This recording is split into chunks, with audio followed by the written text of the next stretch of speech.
நெல்லை புத்தக திருவிழாவில் நூல் திறனாய்வரங்கில் மாணவிகளுக்கு எழுத்தாளர்கள் வழிகாட்டுதல் உரை நடந்தது. பொருணை நெல்லை புத்தக திருவிழாவின் 6வது நாளன்று அரங்கின் முன்பாக ஏற்பாடு செய்யப்பட்டிருந்த நூல் திறனாய்வு அரங்கில் காலை அமர்வில் ராணி அண்ணா கல்லூரி மற்றும் பள்ளி மாணவிகள் கலந்து கொண்டனர். தமிழ் மொழியின் எழுத்துணைகள் திறனாய்வு செய்ய வேண்டிய வழிமுறைகள் குறித்து பாப்பாக்குடி இரா செல்வமணி, எழுத்தாளர் வள்ளி சேர்மலிங்கம் ஆகியோர் எடுத்துரைத்தனர். ஏற்பாடுகளை பள்ளி கல்வித்துறை, நூலகத்துறை மற்றும் பேரிடர் மேலாண்மை தாசில்தார் செல்வம் செய்திருந்தனர்.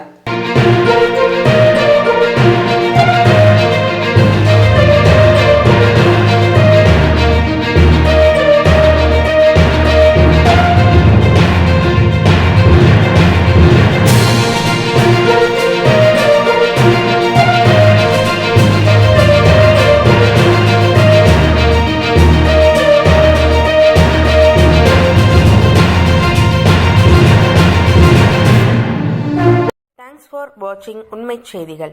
நெல்லை செய்திகளை உடனுக்குடன் தெரிந்து கொள்ள சேனலை சப்ஸ்கிரைப் பண்ணுங்க, லைக் பண்ணுங்க, ஷேர் பண்ணுங்க.